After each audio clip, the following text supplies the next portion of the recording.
From Supervillain Studios, this is the NWC Radiophonic Workshop.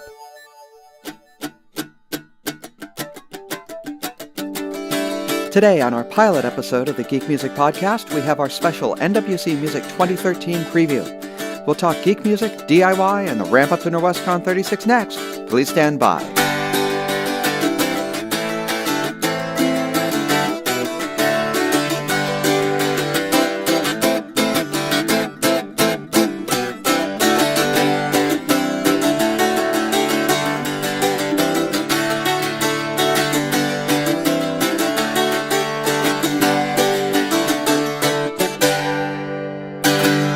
Good evening, geeks and fans of geek music everywhere. I'm Dara Corti, otherwise known as Solar-Bird, the Lightbringer of Crime and the Forces of Evil, and I will be your host in this new experimental geek music podcast.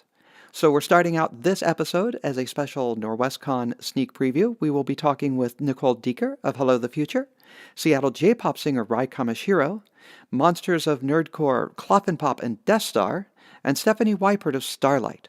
But first, NWC Music is very much about participatory culture. That is, in fact, our primary raison d'etre. The reason we do this thing is because we think participatory music is fundamentally important. We think doing music is as important as enjoying and listening to music. Don't get me wrong, as a musician, I'm glad to have people who want to hear my work. But it's also important that people feel that they can do music, not just be a passive recipient of it. Really, we think the same thing about culture in general, but we're musicians, so this is where we start. When planning out this podcast, we originally planned to spend a lot of time talking about our workshops, talking about the participatory programming during the day, talking about Cascadia's Got Talent, our terrible but still hilarious talent show, and all the kinds of things that we have people doing hands-on during the day. And we really urge you to look over that programming on the website at norwestcon.org. But we ended up with so much interesting material from all of these interviews. We have 10 hours of material that we're editing down into this first pilot, that we've decided to dedicate this entire first episode to those interviews. So we're here tonight with Nicole Deeker of Hello the Future. She'll be playing at NorwestCon and NorwestCon Music at 8 p.m. on Friday. Welcome to Supervillain Studios. Thank you very much for having me. I hope that the volcano does not go off while we are talking. It could. But we've got that pretty much under control. I mean, I talk about the kilotesla magnetic field as, people tell us pigs can't fly. That just tells me we lack sufficiently superconductive pigs and big enough magnets. Really, it's just about keeping the volcano under control. Right. And the appropriate sacrifices. Yeah, that's kind of the whole techno-mage thing. We're science, damn it! All right, fine. So no sacrifices, only hypotheses, sacrifices. Tests, and theories. And not letting a few innocent lives get in the way of our research. That's what it all boils down to. So this will be your first time at NorwestCon. This is correct. This is not my first time at A-Con, but definitely the first time at NorwestCon. Let's let you introduce yourself a bit to the NorwestCon audience and to the geek music audience who may be stumbling across this podcast, hopefully stumbling across this podcast, over the next couple of months. Sure. Well, my name is Nicole, and my band is Hello the Future, and I am the only person in my band. I have been playing for about 3 years now as Hello the Future. I've been a musician for much longer than that, but I play music that is at the intersection of fandom and reality. So I have songs about living as a creative person in a fanish world. I have very straight-up fan fiction songs about how awesome Firefly is and how much I think Wash is kind of super hot. And I also have some songs that are about science and computing and robotics and all of that. So, if you like that kind of thing, if you like Molly Lewis or Garfunkel and Oates or the Double Clicks or that crowd, you're gonna like what I do. It's within the Venn diagram. The Venn diagram of geek music as a whole. Yes. So what do you think of that term? I've heard a lot of people refer to the post-Joko era as people searching for an identity. And really, I'm looking at a bunch of different things. I see what would have been called Filk 20 years ago.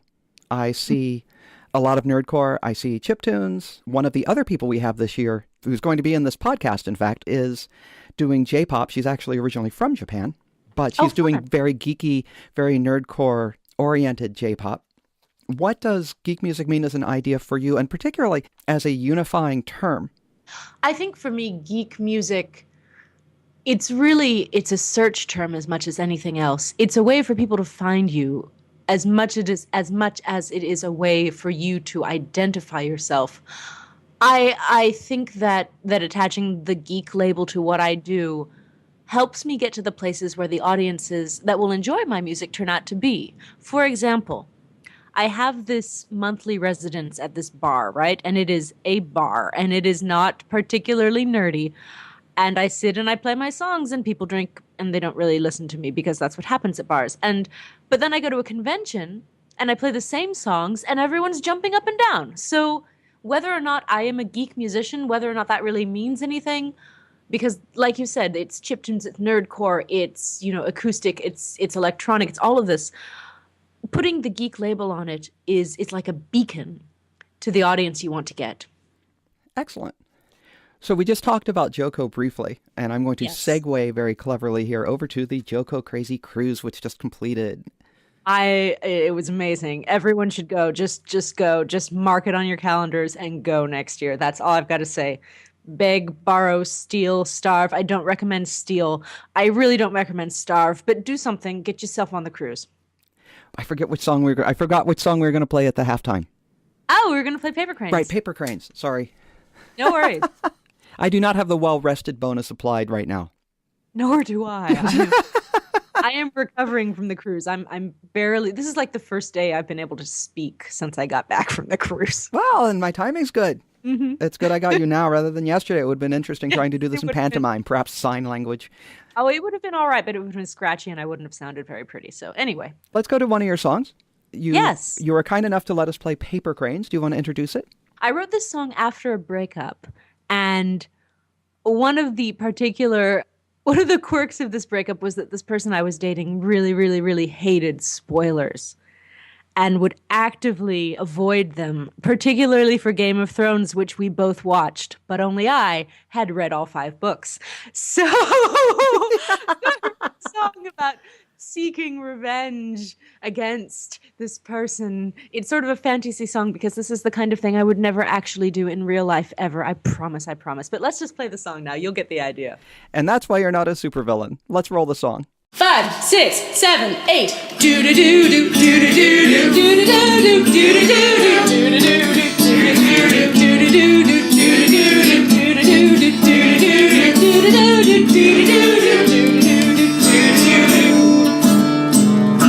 I spent last night trying to fold paper cranes to forgive you, but I'm not very good at handicrafts, and all my cranes turned into little wads of paper.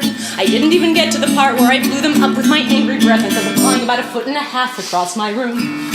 To forgive you, I pictured my windowsill filled with crane after crane after crane after crane after crane to prove that I am the type who can give and forgive and forget and release all the pain, I guess. But it's not pain that I'm feeling, it's more like a thirst for revenge, and I really want to text you. What happens at the red wedding? I really, really, really, really want to ruin your year. Do do do do do do do do do do do do do do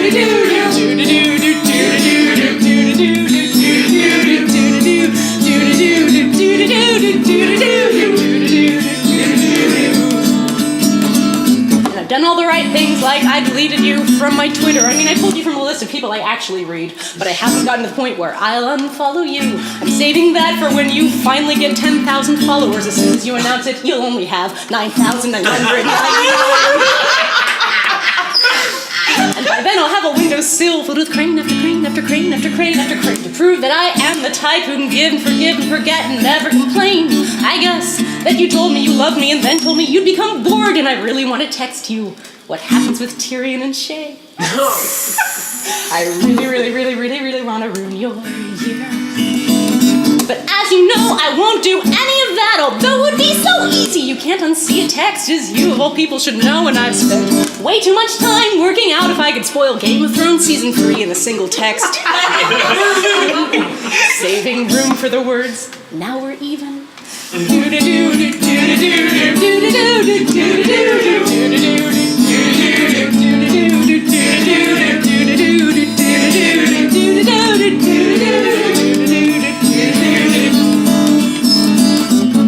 watched the YouTube, but I still can't make my corners fold, and I never get the creases very straight, and all I'm left with is a pile of wasted paper. I didn't even get to the part where I got to try to forgive you. As it turns out, I can't make a paper crane to save your life. There's still crane after crane after crane after crane after crane to prove that I am the type who can give and forgive and forget, so I have to explain, I guess, why I wrote you a song as a promise that you'll never see me ever try to text you, that it becomes a fucking wizard.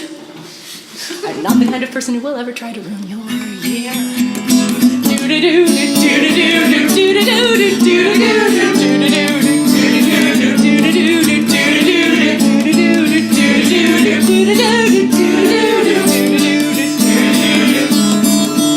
That's forgiveness.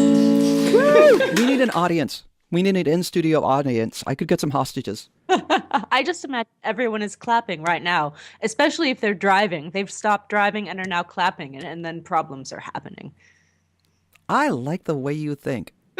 That's a plan. That could be hilarious. Stay safe, everyone. Drive responsibly, drink responsibly, stay safe. That's all I got to say. This is a PSA. Christ, superheroes. Well, what do you expect? All right. So one of the things that's really integral to what we're doing at NWC Music is the whole DIY aesthetic and participatory culture. There's a pretty large amount of musical culture in particular, but culture around you in general that seems to be very consumption-oriented. But we're into the participatory thing. So one of the things that we've had people ask before we even put together this pilot episode, that they wanted to know how they could get started, how you could learn to play or sing and overcome sort of the internal fears and the internal total lack of knowledge that's out there. Do you have anything that you can point people towards in this sort of approach? Are you self-taught at all, or did you go to music school? I actually did go to music school. Both of my parents are musicians, so I had voice lessons since I was, very, very young. But for people getting started, here are some thoughts and advice. First of all, there are as many different voices as there are people. Think about all of the singers you know, and they all have very different voice qualities. You don't have to sound like a trained vocalist. You can think of Amanda Palmer, you can think of Tom Smith, you can think of Carol Channing, all of these amazingly different and unique voices. So when you get started and when you're singing, just sing. And I know that sounds ridiculous. It's like, just be yourself. But the idea is that, you bring your own voice to the table and you bring your history and your emotions and all of that. If you are looking for some specific tips, and I'm not talking about, how to sound like an opera singer, but maybe you want to learn how to sing an entire line without having to take a breath, right? Which is a good thing to do if you're going to be singing a lot, right? You can always go to YouTube. You can always go online. You can always email me. I have no problem talking to you about that. That is always really fun. I'm sure the email address will be somewhere in the podcast web page. But so that's sort of my thing. I mean, bring your voice to the table. If you're looking for some technical tips, the internet, of course, we know how that works. And keep two things in mind as you get started. One, find songs you like and sing them. Whether or not they are your own songs or they're other people's songs, there's a great resource called They Might Be Giants in 4 chords. And the second thing to keep in mind is that, you are starting something maybe as an adult, right?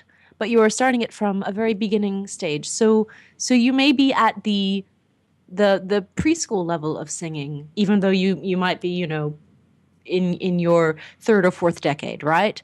And this dichotomy, this dissonance in your brain sometimes causes you to say, well, maybe I'll never sing. Maybe I'll just never sing forever. But, you start at the preschool stage and you learn quickly. In a couple months, you'll be like the elementary school stage. And a couple more months, you move on. So don't get discouraged, I suppose, is what I mean by that. And those are my advices. Do you have any more specific questions about specific advice? Well, we were talking about the whole getting started thing, and people were talking about starter instruments. And on your website, you say that you're still playing a starter guitar. That is correct. What does that mean? And is that actually like your first guitar? It is. Actually, it isn't my first guitar. I was going to say it was, but I always forget that my parents bought me a guitar when I was a teenager. And this is an interesting story. And all right, so my parents are classically trained musicians, and when they bought me this guitar, they also gave me a lesson book, like you get when you learn how to play the piano, and it's like scales and stuff. And I did not want to play scales. I wanted to play like popular songs and angsty filled angst things. And so I did not want to learn how to play Danny Boy on the guitar because who cares? Um, and so, so I did not get very far then when I had that guitar all those years ago. But when I bought my new guitar, it did say starter guitar on the box, and the box did actually say everything you need to start making music now. However, it was not a cheap starter guitar. It was a very significant investment. And I talked with a number of music people about this guitar before I bought it. So, yeah. Yeah, it does say starter guitar on the box, but it's a lot nicer than an instrument you might find on Craigslist. And I'm actually ready. I'm thinking about getting it's a time for me to upgrade to get a new guitar. So that'll be another adventure for 2013. The vicious upgrade cycle. Mm-hmm. You can't stop. You never stop. Yes. It just keeps getting harder to say no. And then you're looking at a $4,000 bazooki, and you're sitting there going, I don't need a car. I don't have a car. So that's already taken care of. I mean, for me, it's going to be, I don't need shoes. So let's go to a song with a lot of audience participation in it. It's called Big Damn Heroes. You want to roll us in? Absolutely. I wrote this song for Can't Stop the Serenity 2012, and then I also got to play it at Shiny Happy Holidays, which was a concert to benefit Kids Need to Read, hosted by the California Browncoats. And because the Browncoat community is so participatory and so involved, I wanted to write something that everyone could sing, and I wanted to write a song about how if we all worked together, we can make incredible things happen. We made Serenity happen, damn it. Anyway, so once again, I've explained the song for you. Now you get to listen to it. Press play. I have one more for you, and then we are going to have a duet, which I'm very excited about, and then we're going to turn the stage over to Logan Heftel. But this last song, it's got a bit of a part for you in it. I'm going to tell you when it comes up to that part for you, and then you're going to learn it, and then you're going to sing it. I hope. I mean, if you don't sing it, I can't see you, so I'll just, Anyway, this song I wrote for the California Browncoats Can't Stop the Serenity 2012. Woo! Woo! Which benefited Equality Now, which is another very good charity that you can donate to later after you donate to Kids Need to Read. This song is called Big Damn Heroes. Again, another extraordinarily original title.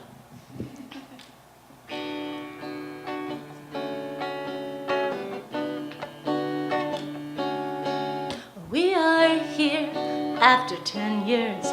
We are here holding on to our piece of the sky. And we know why. We know why. You and me, we worked hard for our serenity. And we'll keep making sure she can fly. And we know why. We know why.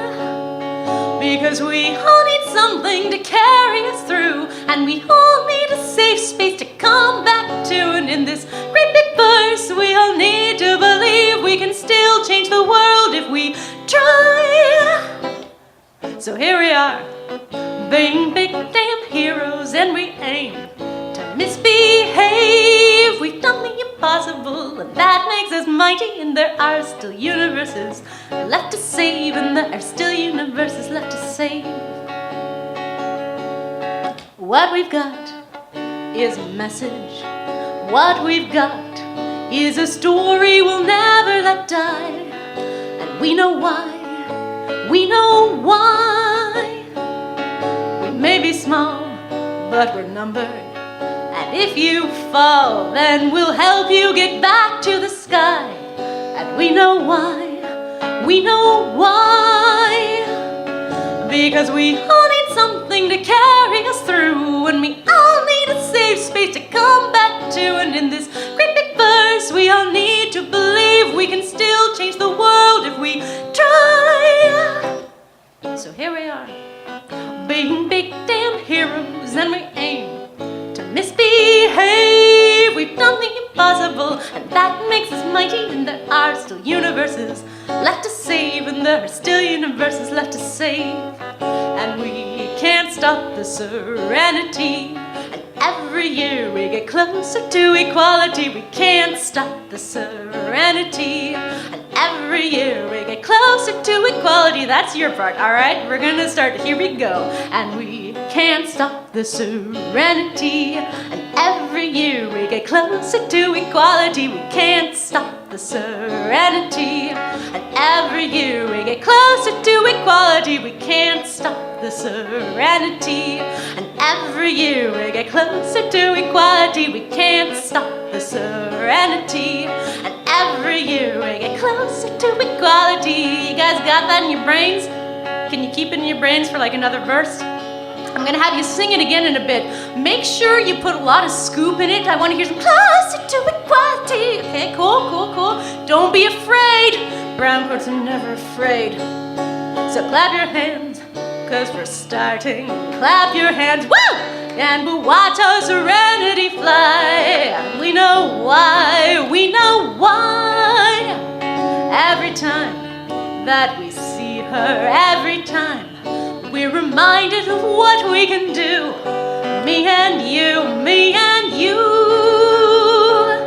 Because we all need something to carry us through. And we all need a safe space to come back to. And in this great big verse, we all need to believe we can still change the world if we try. Do you remember it?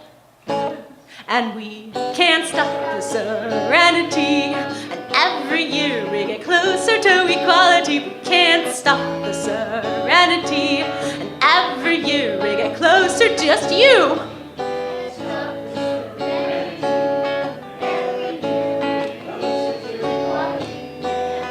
Alright, keep on singing while I sing something different. And here we are, being big damn heroes, and we aim to misbehave. We've done the impossible, and that makes us mighty. And there are still universes left to save, and there are still universes left to save. Last time, our being big damn heroes, and we aim to misbehave. We've done the impossible, and that makes us mighty. And there are still universes left to save, and there are still universes left to save. Woo! Thanks so much for being on, Nicole. I'm glad you were willing to put up with the trials and tribulations of being on a pilot episode of anything. Pilot episodes are amazing. Think about what the X-Files did. That's true. And then think about what it did after the movie. Oh. Anyway, but thank you for having me. This has been fantastic, and I look forward to hearing it. Thank you so much for being on, and we will see you at NorwestCon. It's so exciting.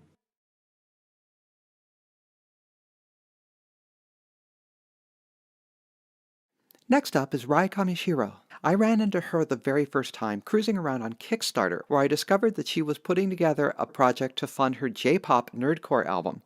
I couldn't imagine putting two more awesome words together, so we brought her into NorwestCon. She did a show last year. She's doing another show this year. It should be all kinds of fun. So we're here now with Rai Kamishiro. She has an 8 p.m. Thursday show at NorwestCon. She will be opening the NWC Music Concert Series this year. Konnichiwa, Kamishiro-san. こんにちは。今日のインタビューは日本語でやるんですか? Yeah, 私の日本語下手だよ. Besides, half of our audience won't understand a word we're saying. We should switch to English then. I think so. So, kicking off the NorwestCon music schedule, tell us a little bit about what you do. Well, I tend to do a lot of J-pop. Me and Carl Olsen, also known as Ultra Klystron, to nobody on the internet, as he keeps telling people his artist name is Ultra Klystron, and they keep crediting him as Carl Olsen. He's actually resorted to calling himself Old Man Carl as of late. Which I actually personally think is kind of a better, fit, just because I'm kind of an old man on the inside and he pretends to be an old man on the outside. So between the two of us, we've got one whole old man, which, according to the internet, one Oji-san is better than no Oji-sans. But we tend to do kind of, J-pop-esque music. Lately, we've been branching out into more English lyrics because I keep getting told our audience doesn't understand Japanese. As long as you're going to be playing conventions in North America, you're going to run mostly into that. It's true. I always thought it was a benefit just doing songs in Japanese, because if I mess up, no one but me can tell. And then the 3 angry Japanese people on YouTube who found the live footage and are telling me that I'm really bad at this Japanese business in broken Japanese, usually. Oh, good. How long have you been in Seattle? I've been in Seattle for about 8 years, 9 years. I've been in the US long enough to not sound like an import. Well, everybody knows about YouTube comments. I haven't actually gotten a lot of terrible ones. It's always just like, one or two really angry Japanese guys that were angry because this isn't the video that they were looking for. Sometimes I think if they're so angry about not finding it, why don't they just go to the Tsutaya? Because, there's still lots of video rental stores in Japan. You can pay your $1 to ensure that that movie that you wanted to watch is not, in fact, someone else's music. I'd pay $1 for that. Yeah. Finding wrong shit on the internet. Oh, man. If I could eliminate all the wrong on the internet with only $1, that would be phenomenal, and yet impossible, which would make it phenomenal. I don't know. The day Google invents that, I'm gonna be very, very afraid of Google Senpai. That I totally didn't talk shit about the last time I was trying to look for something. Since this is the premiere episode of a Geek Music podcast, what is geek music to you? What does that mean musically? Does it mean something musically, or does it have another meaning for you? I think that's very hard to define because I think I'd have to experience life as a not geek to really be able to say what is geek and what isn't, just because I'm a very nerdy person. I have a lot of interests that aren't very commonplace, and I haven't actually realized that until recently. I thought everyone was as interested in similarities between cardiovascular RFA and breaking up with someone over a text message because they're very, very similar. Okay. Do you care to explain that? Yeah. Okay. So when I was younger, I had a heart disease called Wolff-Parkinson-White syndrome, and it's been long cured. I had surgery to fix it, and it's, not been a really big problem for most of my life. But recently I was like, oh, I was really young when I had that surgery done. Maybe I should look up on it, just to make sure it's not, oh, now you're fine, except in 10 years you're going to self-destruct and die, because that would be Hilarious. Well, it would be hilarious, but not very helpful for my achieving world domination by 2045 goal. So you're 2045. Yeah, we're hoping to get the big robot done by then, and then, big launch party. We've already planned all the catering and everything. It'd be a really big bummer if we didn't get that. So just to make sure I don't self-destruct before then, I was looking up stuff about it. And one of the descriptions of the surgery is radio frequency waves or current is sent through the tip of the catheter, cauterizing or burning cells to destroy the extra electrical pathways that cause abnormal heart rhythms. And I thought, so you send a metal object with radio frequency waves that come out of it to like the specific tissue cells saying, hey, we don't want you here no more. And that destroys extra electrical pathways that cause abnormal heart rhythms, which I've heard is the number one symptom in having relationships. And I thought, wow, science. Wow, you're a dick, science. But back on the main topic, I don't tend to really think about, oh, is this the kind of song a nerd would make? Just because my songs tend to be very topical. And coming from my viewpoint, everything is interesting. And most things have reasons that they're scientifically or geeky interesting. And I don't see why I would write boring songs.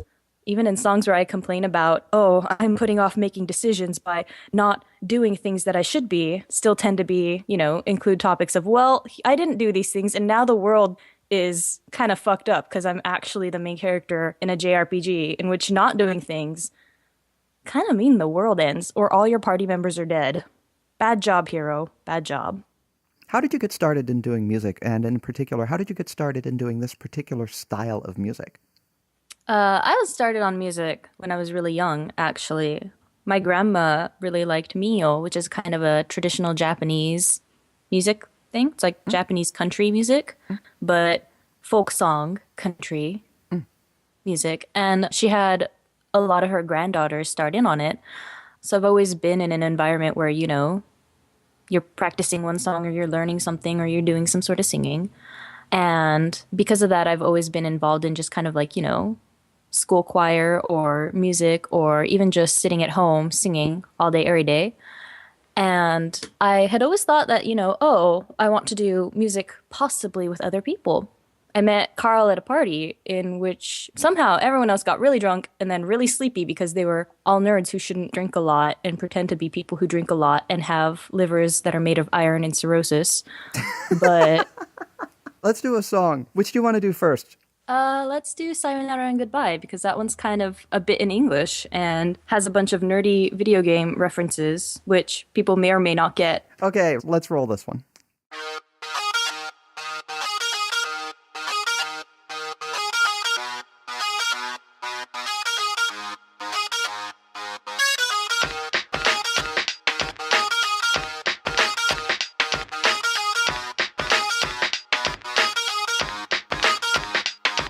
目が合った時点でわかってる It's all over you said 諦めている顔に出ている Hey you just want an excuse 愛を感じないって馬鹿げているいつの間にか心が冷めてゆく感情が裏切って離れてく涙流した時点で Check and mate 私が愛したあなたはいない It's game over it's done Our alliance is gone I should have known better it's historical truth Well you never knew love and you never knew me All of your thoughts you hid behind your century You never drop your mask and you play a war games You stared into my eyes and you touched my flames 愛していたけど it's far too late 君に伝えるさよなら and goodbye Say those words again Oh play those tunes again Oh strike that match again And burn it to the ground, burn it to the ground Oh say those words again Oh play those tunes again Oh strike that match within And burn it to the ground, burn it to the ground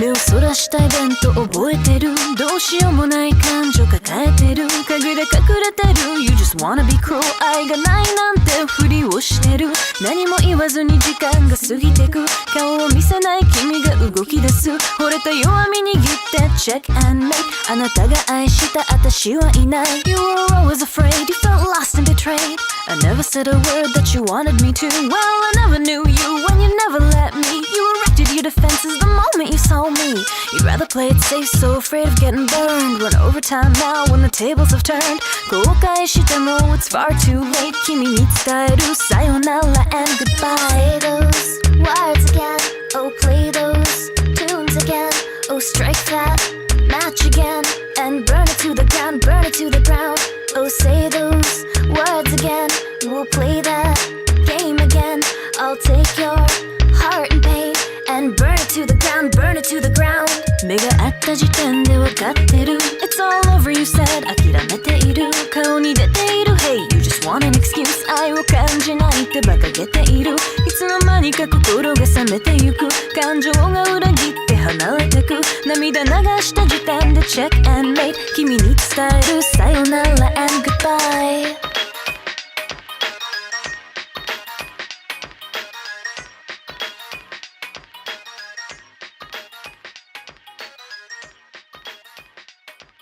And that proves that you should never cross Raikon Mishiro in a TF2 match. Thanks, guys! Take that. So one of the big things we're into at NWC Music is DIY culture and participatory culture. It's very important to us as an organization that people don't just consume music, although obviously we like that because some of us are musicians and trying to sell shit, or at least trying to get people to listen to it. But we're also big into people feeling that they can come in and do this stuff as well. That's one of the things that we like very much about the Filk aesthetic. Part of the Filk aesthetic is that everybody plays or sings or whatever is appropriate, right? So if people wanted to start poking at doing the kind of music you do, where would they start? How would they become a better vocalist without, say, the budget to hire a vocal coach or spend a couple of quarters in music school or something like that? Can you give them any help? Yeah, I've never actually had a vocal coach or anything. I think that it really is just doing it every day, even for a few minutes, just singing, and do it to a point where, you know, you do it at home, you do it in the car, and it doesn't stop you if other people are around or not. I guess unless they're punching you in the face, which would probably stop you a lot. But aside from that, you know, just to keep at it every day is really, really important, I think, because every day you don't practice, you lose weeks and weeks of progress. And every time you sing unabashedly in front of other people, whether it's in the car or with the knowledge that your apartment is really thin walls and they can hear you and they're not complaining, but they can totally hear you and you might sound kind of bad. Or, when I was first practicing, a lot of times my apartment was really terrible and small and the neighbors would complain a lot. So I would go forth and walk around at 2 a.m. when there's not a lot of people around.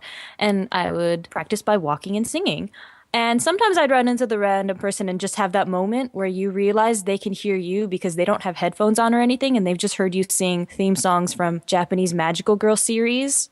And then you get a moment of, oh dear Lord, and you freeze up. But that's a lot more embarrassing than singing in front of other people musically. And I think once that you get that, most embarrassing song that you can think of and you've accidentally sung it in front of strangers that you see at 2 a.m., you get less nervous at singing in front of other people, which I think is the big thing. Because I've seen people who are, pretty good at their musical business, but you put them in front of a crowd and they're like, nope, going home.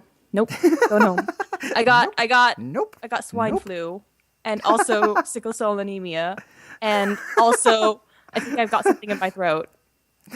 And some of it's a trade-off. I've gotten so used to singing in the car when Jim drives me around to places because I don't actually drive. So I sometimes forget when we have people that are kind of friends or new friends. And then we're in the car and then I'm like, turn on radio, sing, hooray. And then they're like, oh. And I'm like, oh. They're like, no, that wasn't bad. And I was like, oh. Maybe I should have made better musical choices in my life.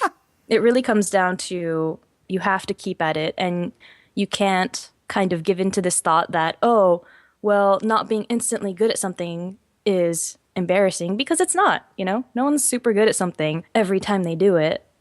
My too long didn't listen advice would really just be, have a playlist of songs that you think are in your vocal range and a few that you think are a little bit maybe out and just run through it every day.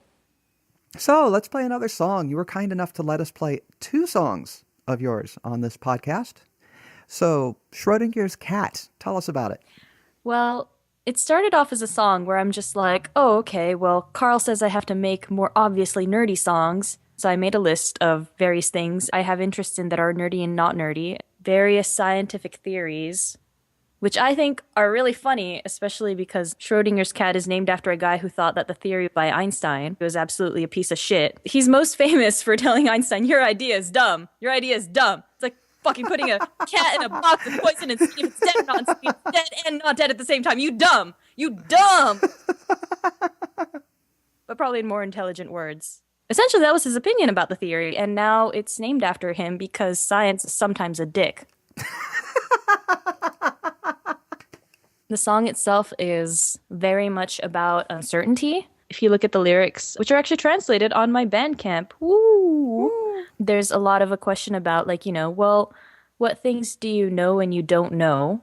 Or what things do you think you don't know, but then you actually do know? You're just telling yourself you don't know about them because it's easier to ignore what you do know rather than deal with the fact that you know things. Because once you acknowledge that you realize what's going on with the situation, you can't really just continue to ignore things.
So thanks so much for being here on our pilot episode. Well, thanks for having me. I'm glad that someone other than me had to put up with my rambling for once. And we will see you in concert at 8 p.m. on Thursday at NorwestCon. You will be the opening show for the entire concert series. So that'll be great. I look forward to it. See you there. See you there.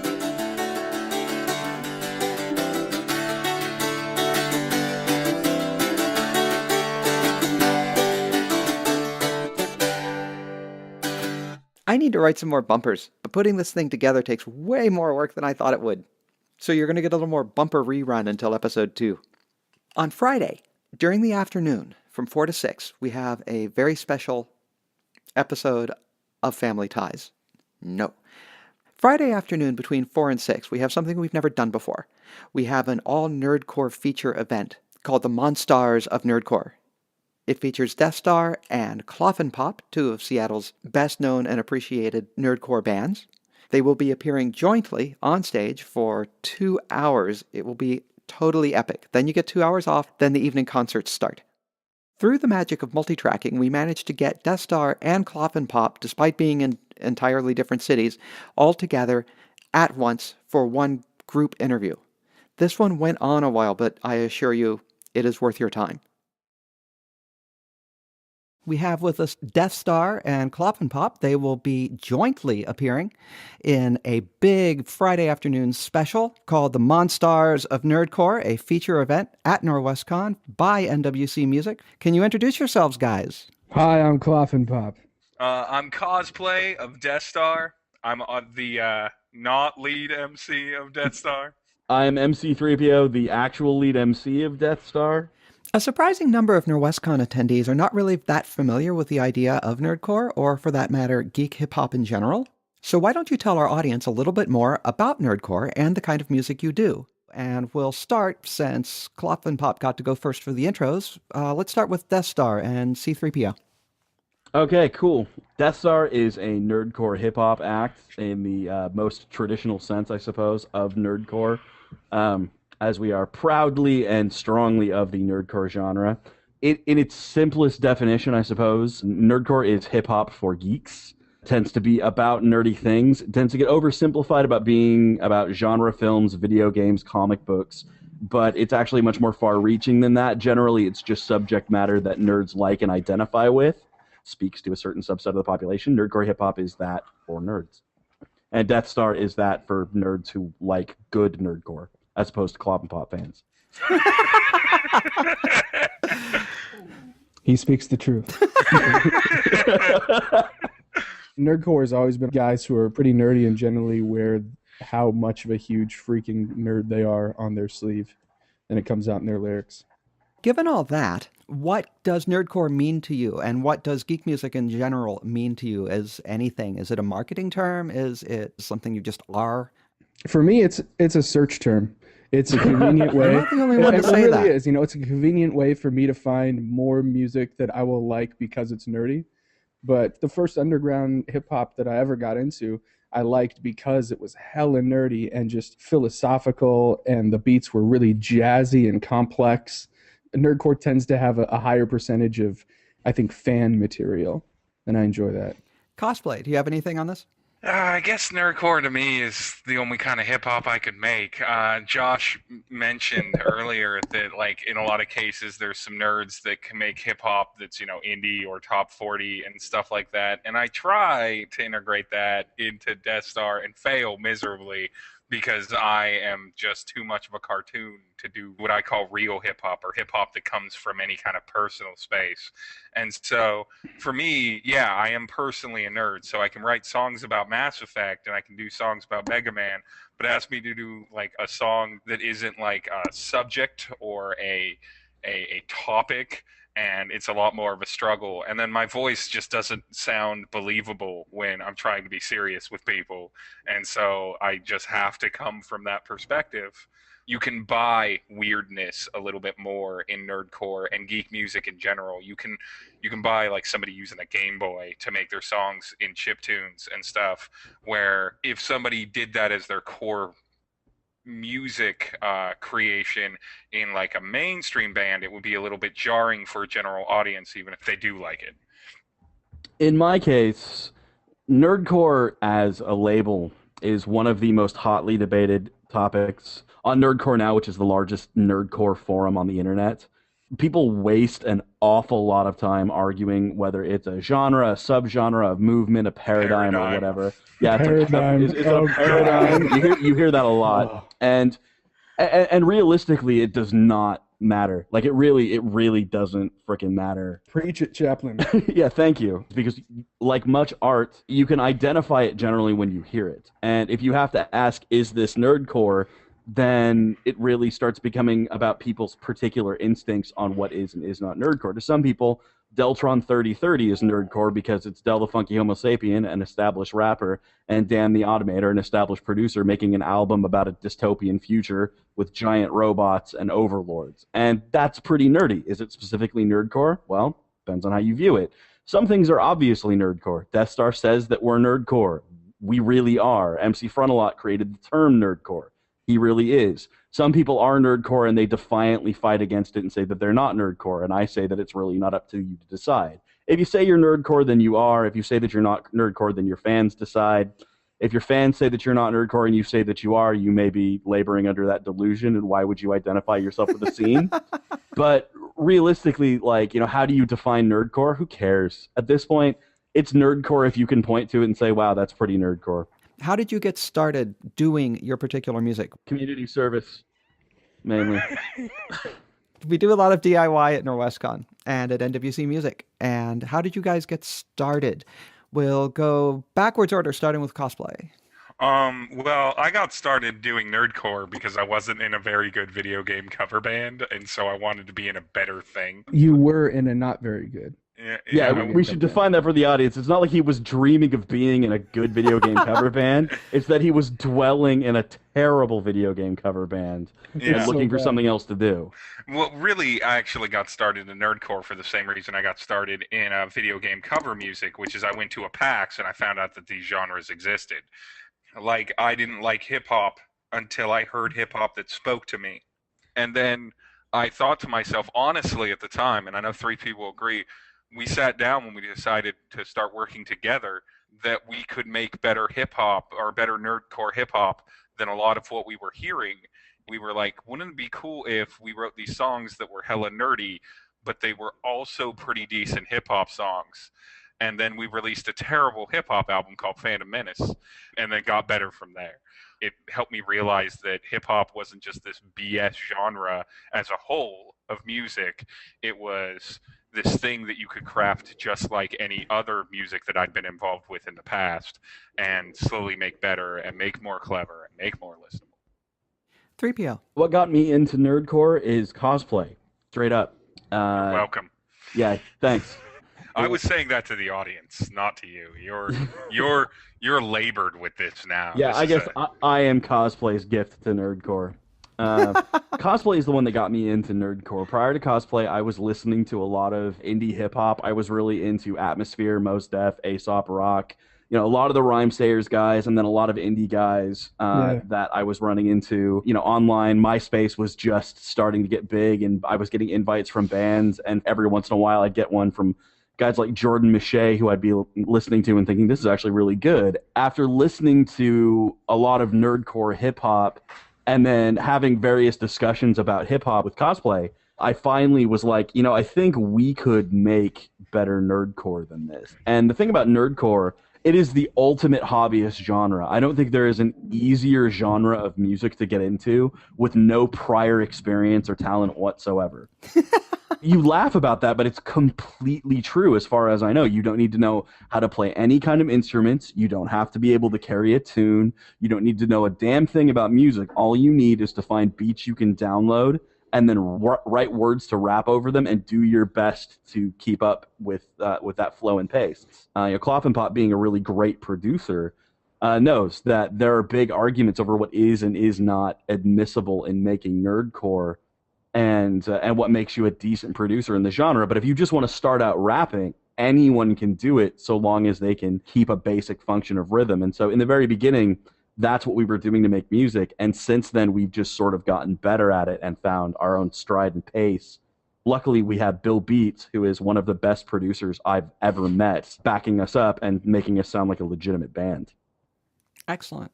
If you wanted to point people at a place to hear good beats. I'll let Josh take that. Clophandpop.com/beats is where. Agreed, though. Cloth and Pop makes really good beats. We laugh, but he's a really solid producer. SoundCloud.com/clophandpop. I tried to do like a beat every 2 days at least in December, and I've been doing them a lot while I've been on the road for work. I don't know, there's not really like a place where all the beats are good. Find songs that you like that have really good beats, and then look up and see who produced that beat. And then either go look at that producer's catalog or look up people who were influenced by that producer, and you're bound to find some things that might be similar. For people that are interested in rapping, I want to intersect here because Cloth and Pop doesn't do this because he is a producer, so he can, and knows a bunch, so he always can come with original beats. There's something in hip-hop called mixtaping, which is rappers rapping over beats that have already been released on by other producers and rappers.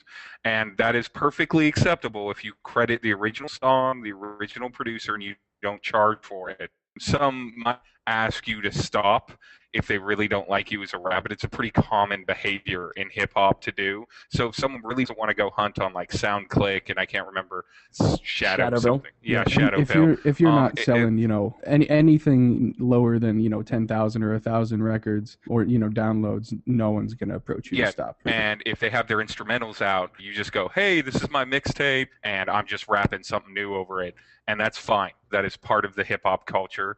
And I think it's a great way for a lot of people to get started.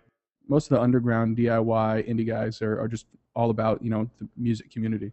That's a good point to remember, especially in the hip-hop community, in the nerdcore community especially. People are very generous. If you approach people personally, people tend to be extremely generous with their stuff. Artists will give you things if you ask for it because we're just people. Yeah. If anybody wants to, try to make music and use one of my beats, just, let me know and I'll send it to you. As long as it's not like a beat someone specifically asked me to make for them and paid for, I'm totally down. That is awesome. So we want to drop in one of your tracks now. There's a song called Don't Panic, and it features a whole bunch of people. I made the beat, and I do the second verse and the chorus. And the first verse is MC117, another local guy who is amazing. And we have a post-apocalyptic country band together called Prairie Bagel. And then Milk Plus from the UK does the third verse. And Dia Beats, she's on Scrub Club Records, she does the last verse. And it's about the Hitchhiker's Guide to the Galaxy.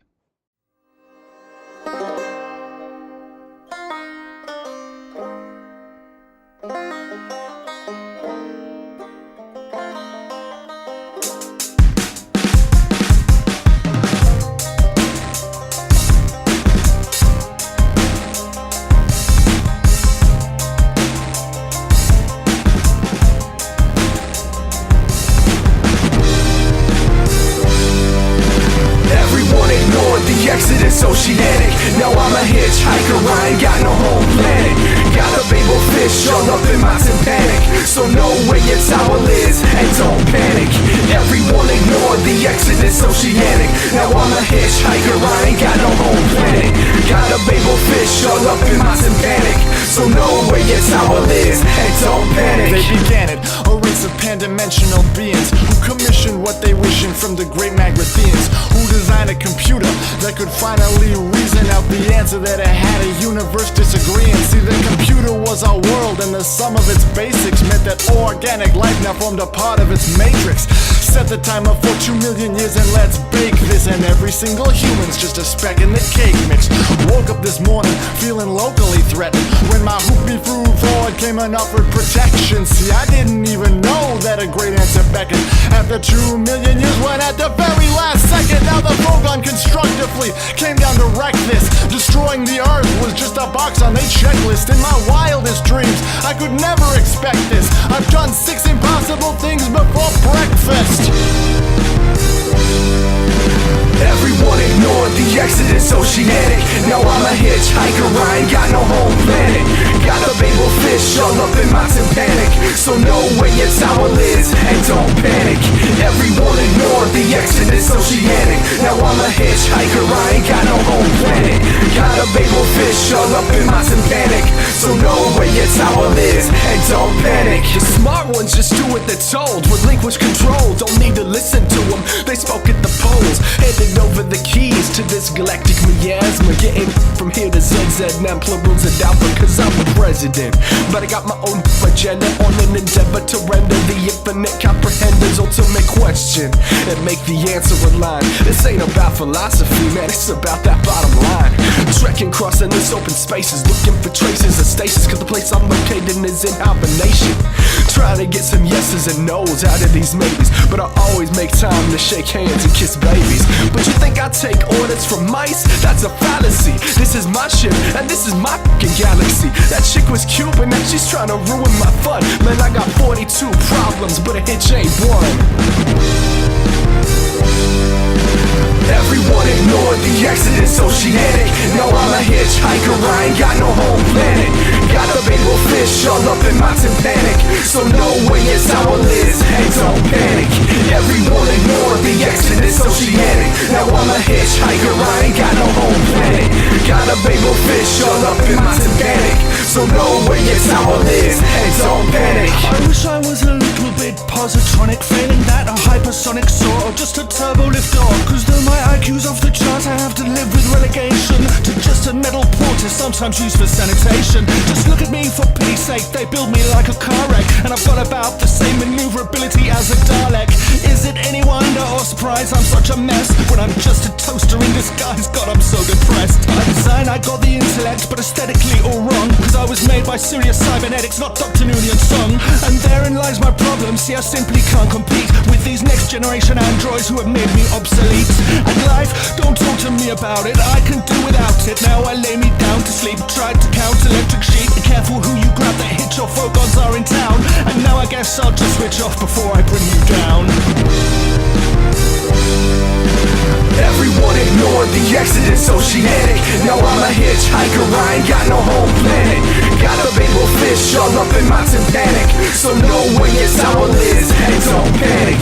Everyone ignored the exodus oceanic. Now I'm a hitchhiker, I ain't got no home planet. Got a babel fish all up in my tympanic. So know where your tower is and don't panic. Patricia is my given name, out here you call me Trillion. Earth is signed away, but yet nobody thought to fill me in. Eclectic and eccentric with the widest of eyes, lost without a purpose in the darkest disguise. I'll get up in your face, then I have a heart of gold. This depressive droid and pretty boy are starting to get old. It was adventure that I sought, and adventure that I got. Reunited with the nerdy boy so fearful and distraught. Questions, perspectives, love and probability, driving toward an answer while I'm filled with such uncertainty. Kidnapped and stolen, reckless and strong. The Vogons stuck there droning, and I know it won't be long till we get it all together and I'm free to spread my wings. Settling at home or exploring Saturn's rings. Plan a kiss on Arthur and the boy is flabbergasted. All I really wanted was to go to Madagascar. Everyone ignored the exodus oceanic. Now I'm a hitchhiker, I ain't got no home planet. Got a babel fish all up in my tympanic. So know where your tower is and don't panic. Everyone ignored the exodus oceanic. Now I'm a hitchhiker, I ain't got no home planet. Got a babel fish all up in my tympanic. So know where your tower is and don't panic.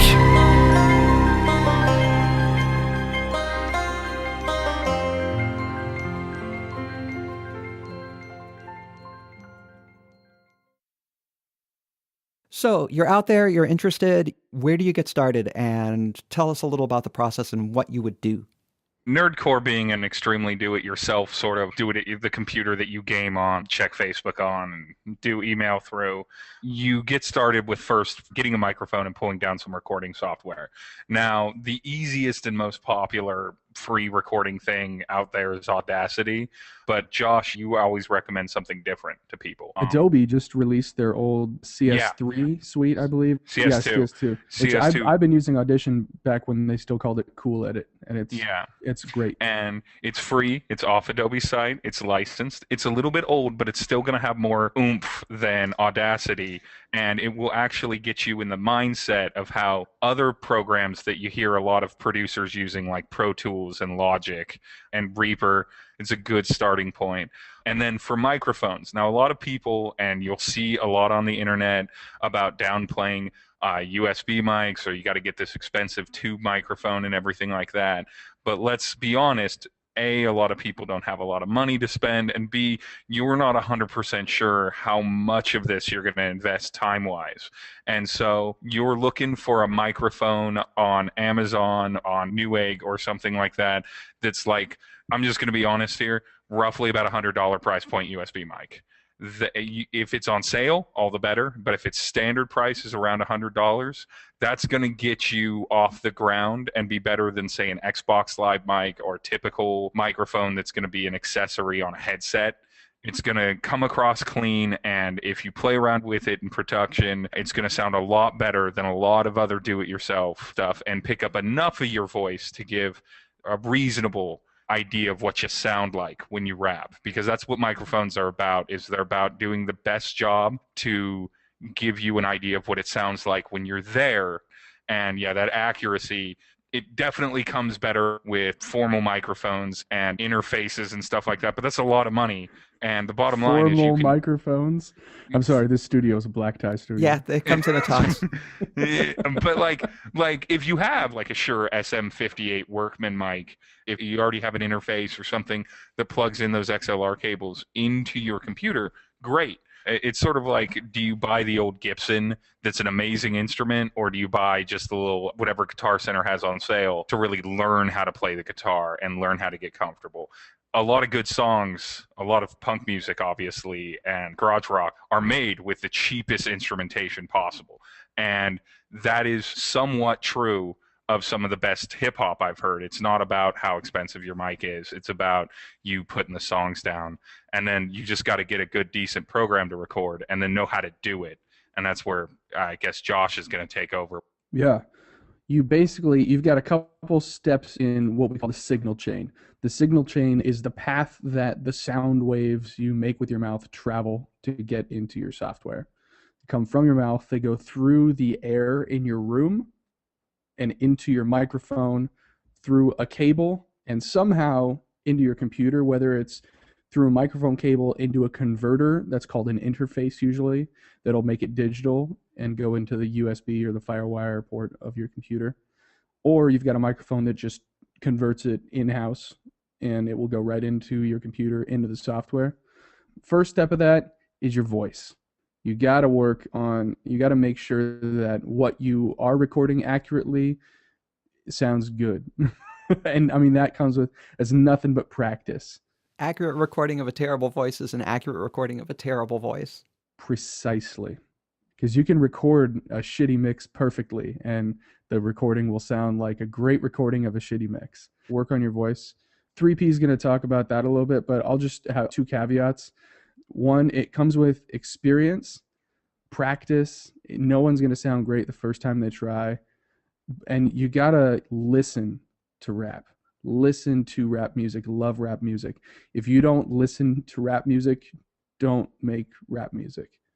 Anyone who ever tries to make art that is not the art to which they are indigenous, it will sound inauthentic and bad and possibly offensive. True facts. True facts. Yeah. Mm-hmm. Even if that hip hop that you listen to, that rap music, is just as much nerdcore, as broad of a nerdcore genre or subgenre that you're into, just listen to it back to back. Even if it's bad stuff, listen to why don't you like it? What about it is not making it good to you? Don't do that on your hip hop tracks. That's as simple as it gets. It's like, I don't like this because I feel like the guy's offbeat.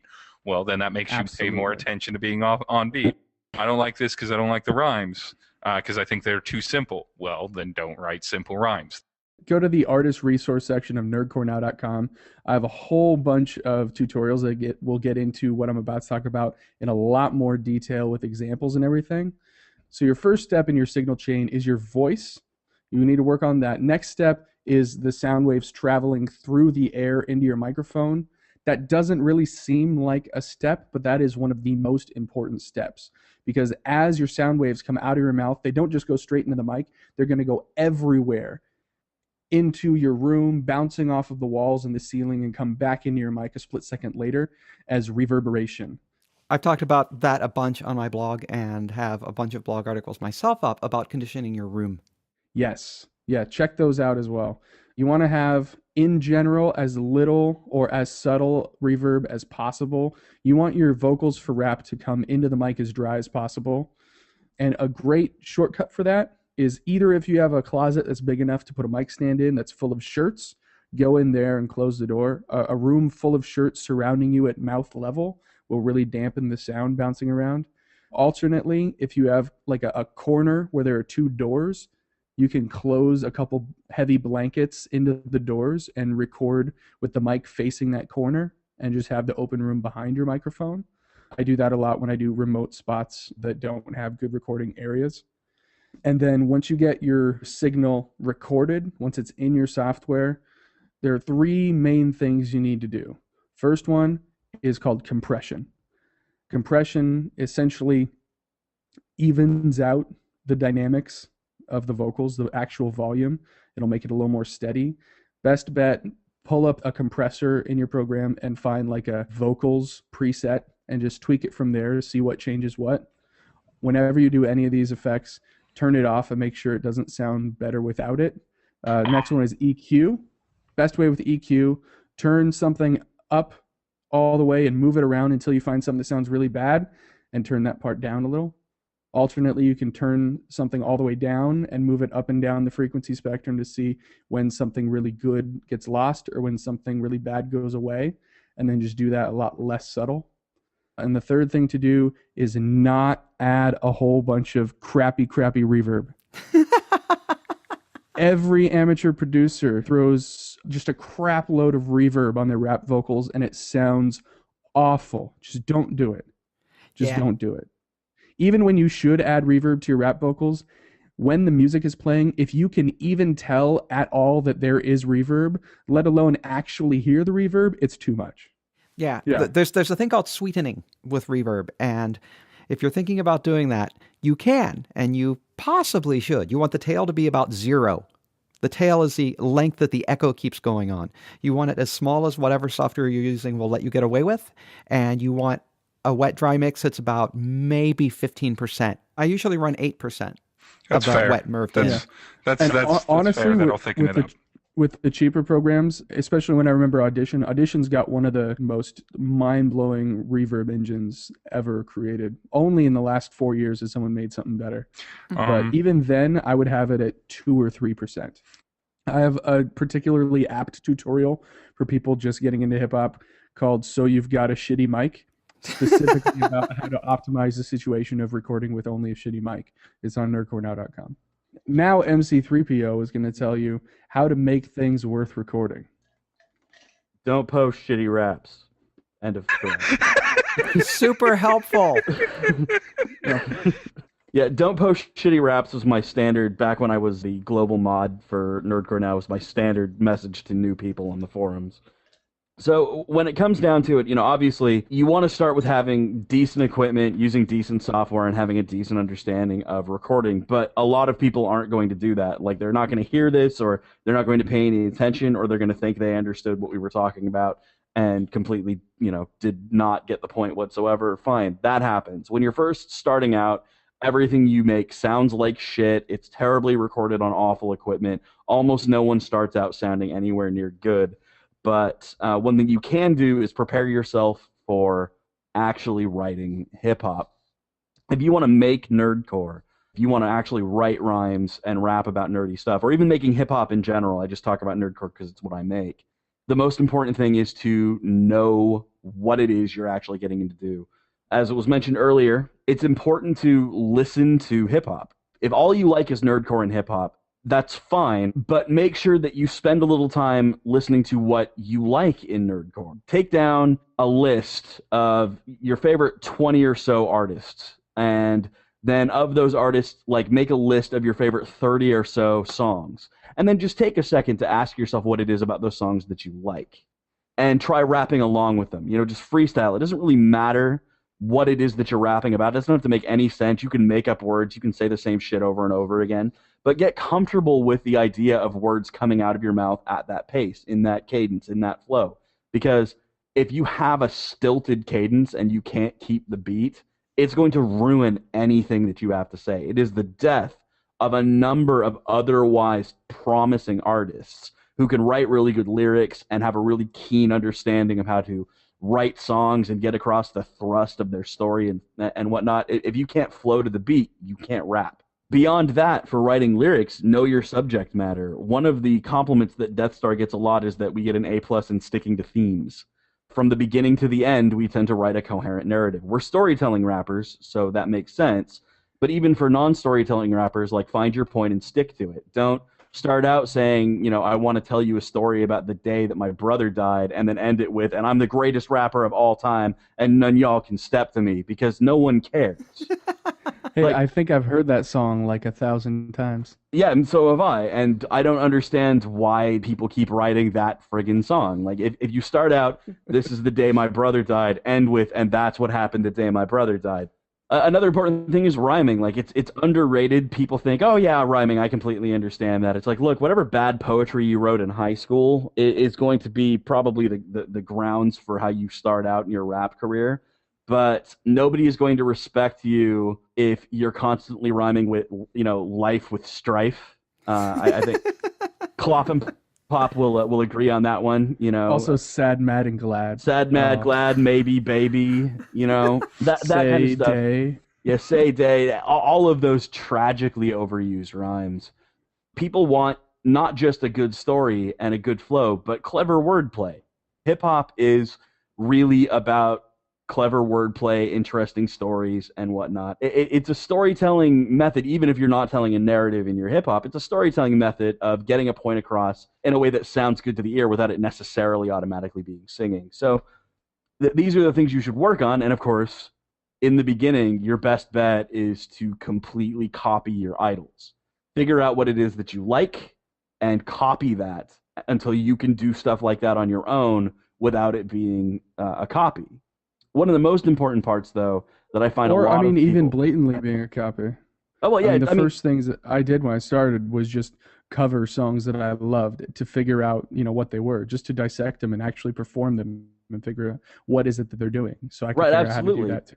That's advice that's given to a lot of musicians. Like, your first band should be a cover band. Play other people's songs until you're good enough at playing those songs that you can think about maybe composing your own.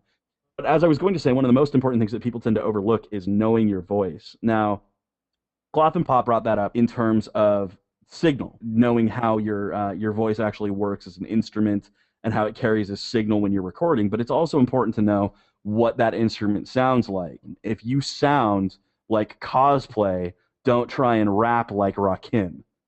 I know a number of people who have not learned this lesson, do not understand this concept, and spend an awful lot of time trying to rap one way when their voice is obviously telling them to rap another.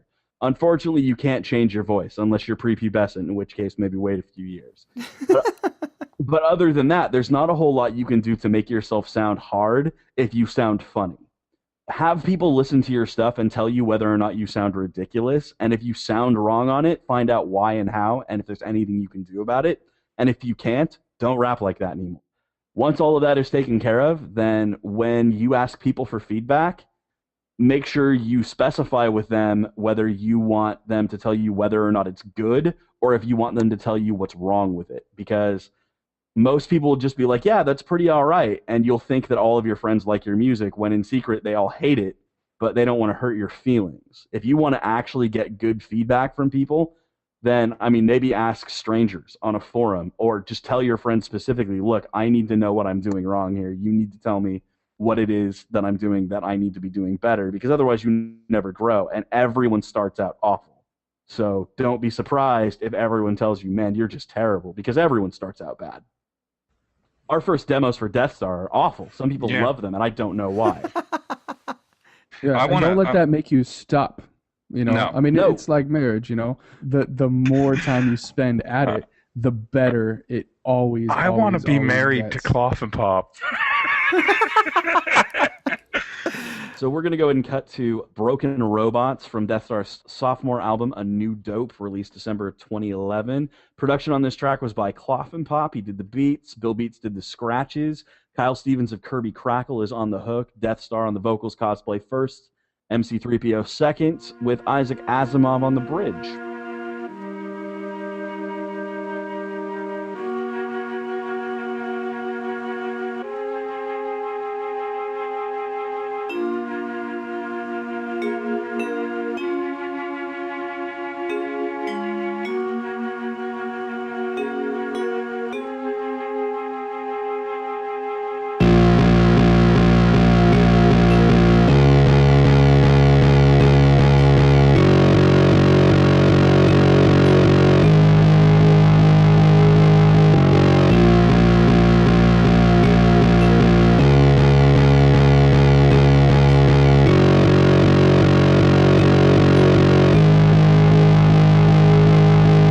Trapped amongst my own contraption. Caption reads defeated villain pays for his infractions. Genius forced him to can't make a man with passions. Galvanic defiance turned to appliance from messianic to manic. Unions soon to 9 to 5. Labors leave me in agony. Warriors are warped to service by my slavers is blasphemy. Their task for me drilling droid, shipping crates, fixing fates. Watch my servants become prostitutes and toasters while I rust and wait. A maker mending microchips. Once they knew me, feared me as the god of their apocalypse. Developments envelop men, burn cities asunder. Insult me with faulty circuitry. I gave you robotic wonder. The world was mine to blunder. Now I do as I'm bidden. Controlled by my captors. Robot life's overwritten. Once hallowed, now hollow. I'm a tinkerer of toys. Malign mirth. Resigned to work without choice, without joy.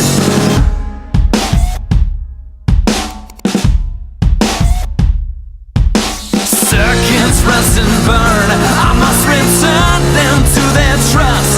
Reanimate for those who hate and spurn me. Patiently I'll make them reawaken once they break. A broken robot's once my own, and now returning. My talents were meant to terrorize nations. The stations tuned to attacks backed by metal machinations. My creations were my culmination. Their confiscation and cessation of my aspirations is my ruination. From a screw loose cannon to a terror mad visionary to an also ran villain father to a mortuary filled with automata. Each dead droid and drone surrounded in penance by broken robots I've known. Shoulder to the wheel, spanner to the bolt, solder to the steel. I once soldiered in revolt. Circuitry connected to new purposes applied, resurrected and collected as the dreams they once were died. They seem to be made to suffer, it's their lot in life. But if I built them and I broke them, am I twisting the knife? And if I fix them, I condemn them to existence and perdition. The cost of my ambition, subjugation and submission. Circuits rust and burn, I must return them to their trust. Reanimate for those who hate and spurn me. Patiently I'll make them reawaken once they break. A broken robot's once my own, and now returning.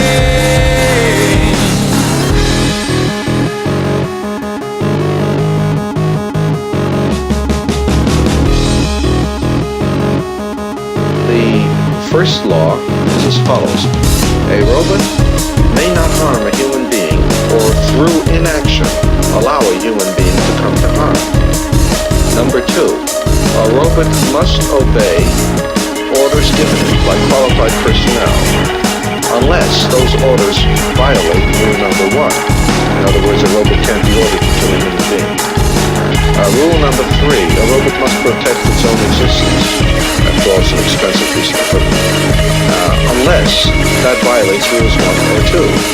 A robot must cheerfully go into self-destruction if it is in order to follow an order or to save a human life.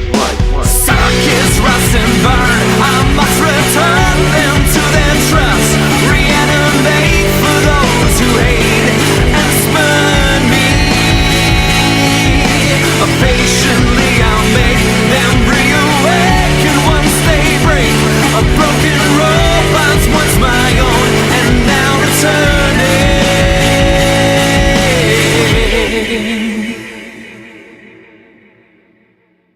Pop and Death Star, the Monstars of Nerdcore at NorwestCon, Friday at 4 p.m. in Grand Ballroom 3. Thank you so much for being on the show. I really appreciate it. Yeah, thanks for having us on the podcast. This was a blast, a lot of fun. Always good to come shoot the shit with these assholes over here. Yeah, thanks, Dara, for having us on. This was a really good time. I think that people are going to miss out on a lot of these special little interstitial bits that we had in this interview. It's going to get edited down, but you guys, it was an utter Put it on the bonus blast over material. here. Yeah. Bonus tracks for a podcast. Release the unfiltered version someday. Yeah, we've been Clough and Pop and Death Star. Again, you can see us at NorwestCon through various panels during the Monsters. Furthermore, we will continue to be Clough and Pop and Death Star, respectively. Well, I will at least continue to be Death Star. I don't know about cosplay. We're going to be at the panel. He will become Clough and Pop. We are... Okay, we're gonna be at various panels throughout NorwestCon Thursday through Sunday, as well as during the Monstars of Nerdcore 4 to 6 in Grand Ballroom 3 on Friday, and then you can also catch us at the DeathCon Room Party. Specific day for that hasn't been set yet, but just go to the Room Party wing and ask, and of course you can always come up to us and ask. But it's been fantastic to be talking with you all on this podcast. And thank you again for being willing to be on a pilot episode of something. It's always an adventure. Mm-hmm. And I will see you guys at NorwestCon. Wait, this is the first one? Oh, yeah. No, just kidding. Oh, yeah. Like, We're wait going a to minute, ruin I'm pulling it for out. everyone I'm after. pulling out. First and possibly final. Get out of here. Going in and out with a bang. Get out of here, all you people. Excellent.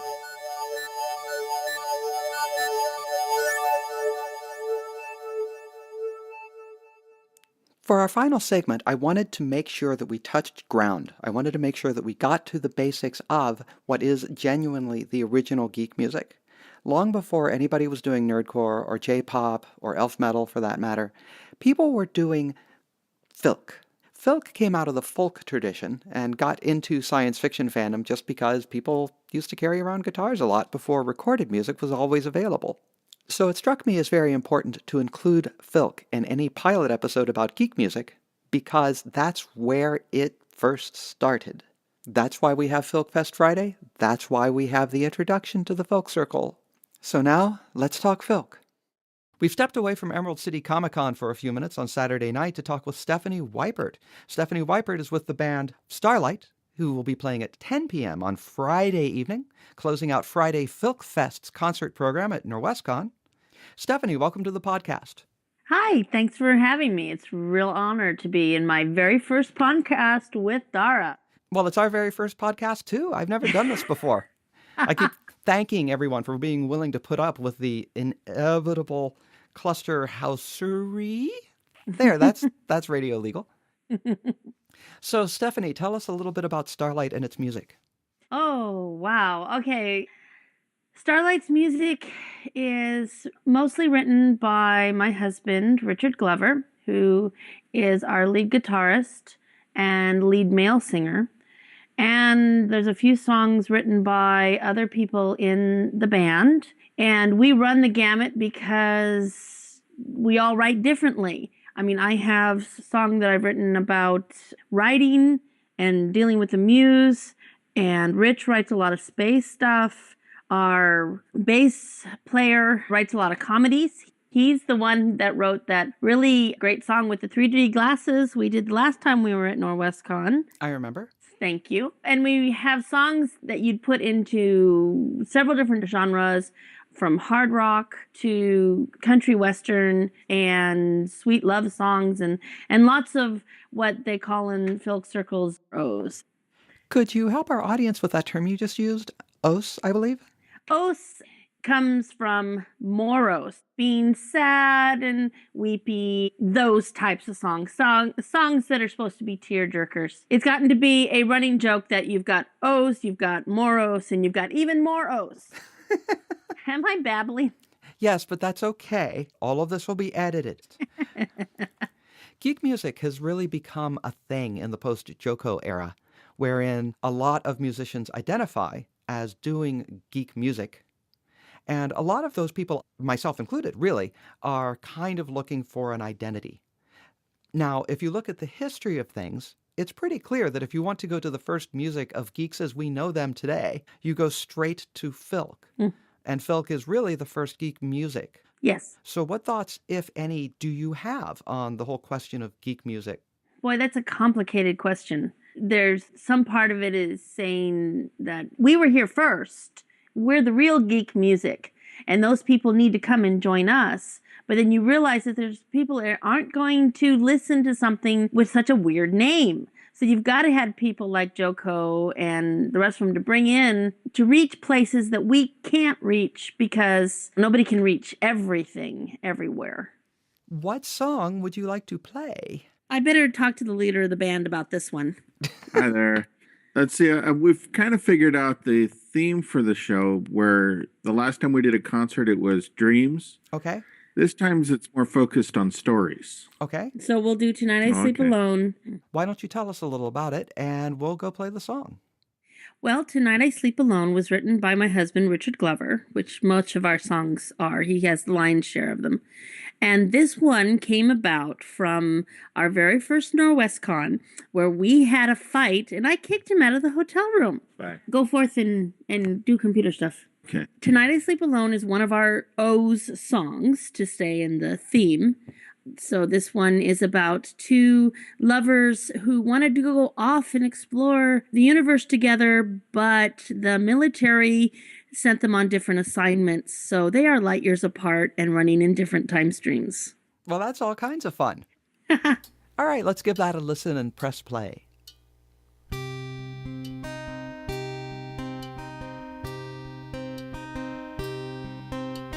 Lay in my bed thinking not so long ago, staring through the glass at the endless night, how we shared a dream of finding adventure hand in hand, chasing the starlight.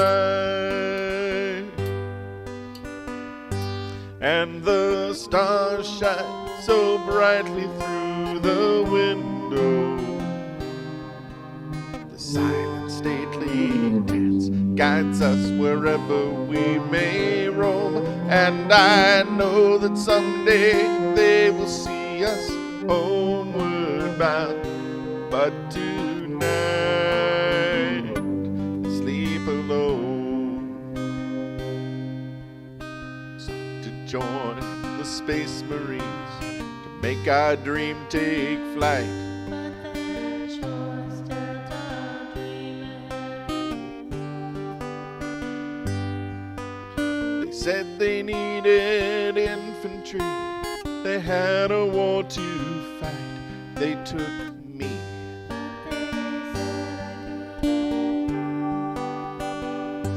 And the stars shine so brightly through the window.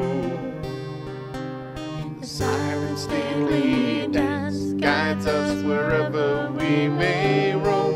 And I know that someday they will see us homeward bound. But tonight I sleep alone. We knew about the time dilation near the speed of light, how the days and months and years would pass in the blink of an eye.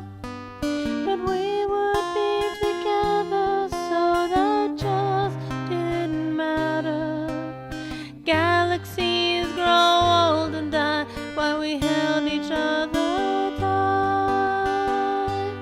And the stars shine so brightly through the window. The silent stately dance guides us wherever we may roam. And I know that someday they will see us homeward bound. But tonight I sleep alone. Oh, they sent me off to fight so many light years out in space. Was one before I got there, Now every jump is just a moment to me, but it weighs upon my mind. It's another year with you, lost to time, and the stars shine so brightly through the window. The silent stately dance guides us wherever we may roam, and I know that someday they will see us homeward bound. But tonight I sleep alone. Tonight I sleep alone. Tonight I am alone.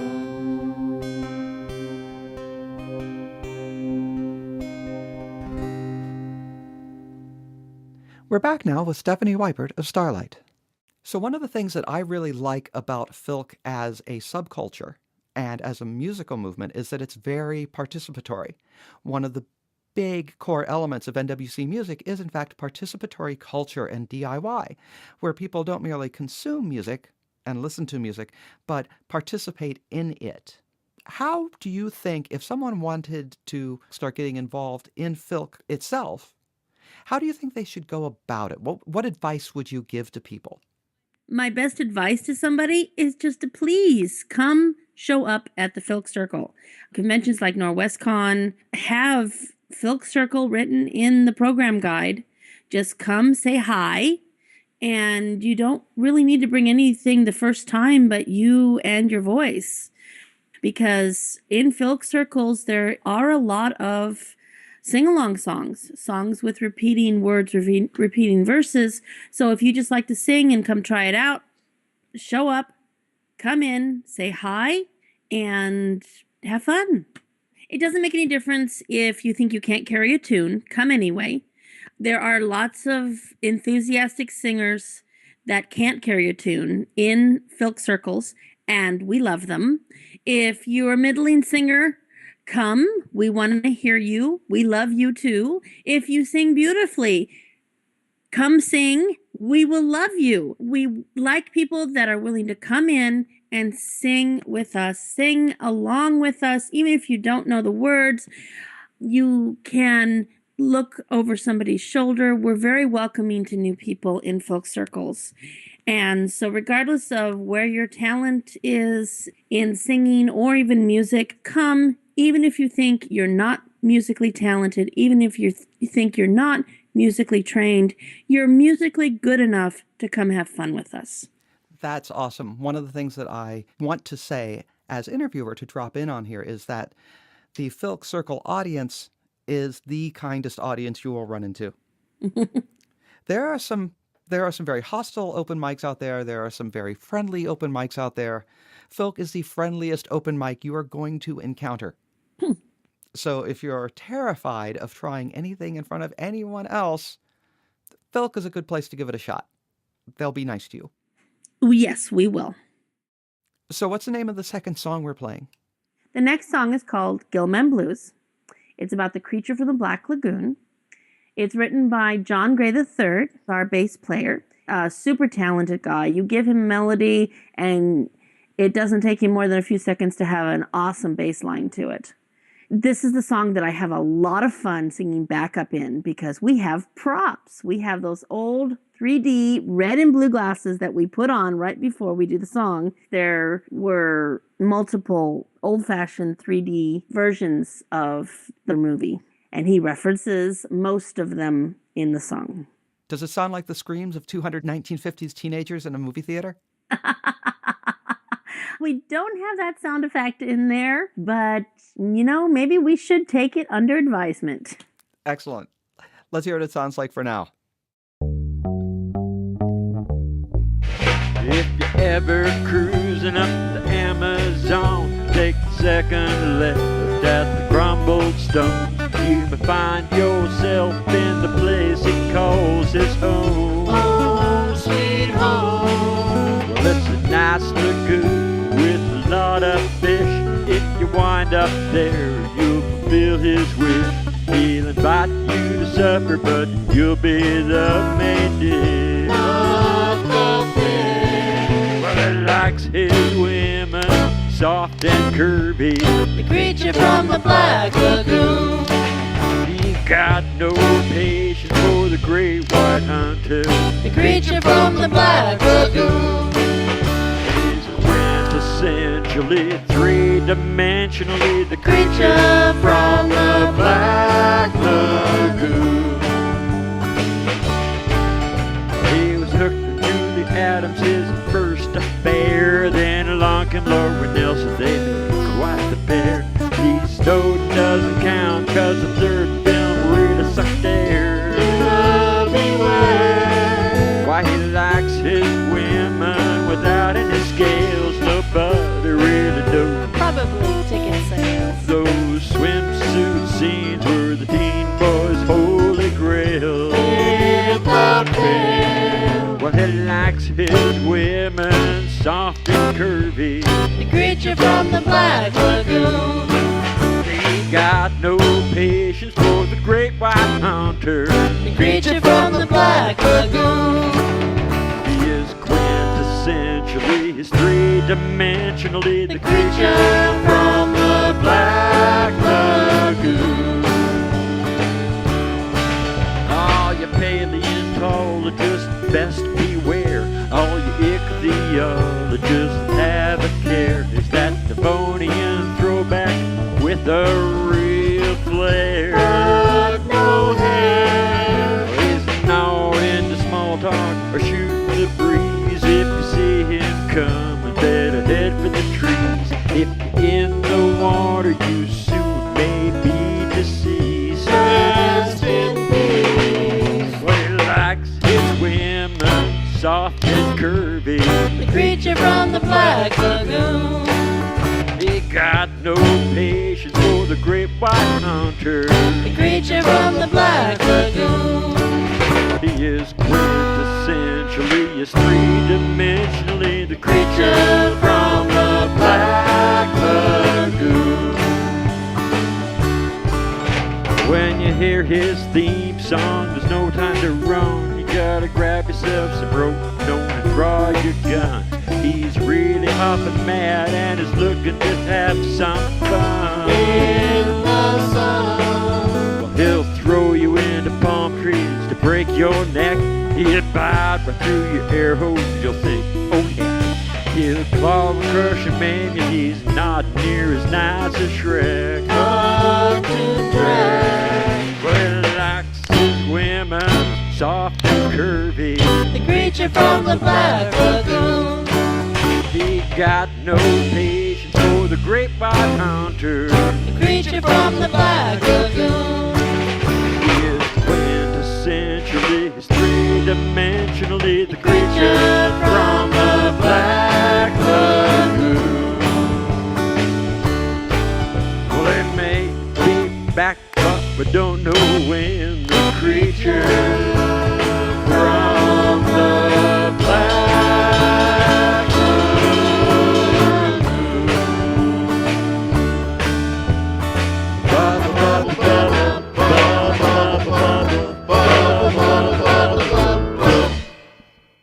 So thank you very much for appearing on our pilot episode.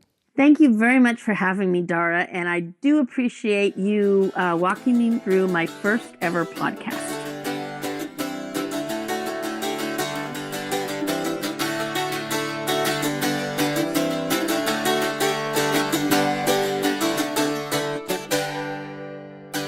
And that wraps up our first podcast for us as well. We hope you enjoyed it. If you did, let us know. If you didn't, let us know. Please tell us what we can do better. Please tell us what we do right. Please tell us what we do wrong.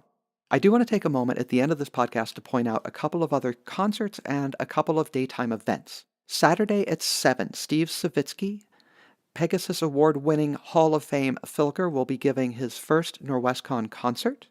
That's Saturday at 7. That's fairly early, but you can get there. Helas Foss is coming all the way from Arizona. He's a brony, he does progressive rock, he has an album out called Nightfall, which is about the fall of Princess Luna. It's a concept album. It is amazing. The concert series for the entire convention closes with Molly Lewis. Yes, that Molly Lewis, the one and only. She'll be supported by Vixie and Tony, who are being her backup band. Come out to that.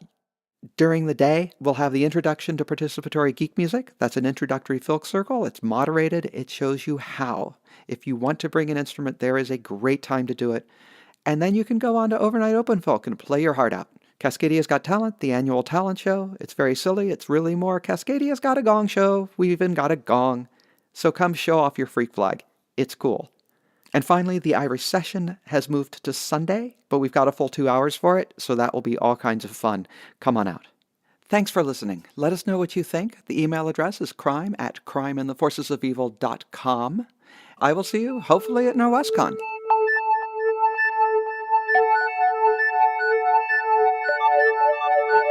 From Supervillain Studios, this is the NWC Radiophonic Workshop.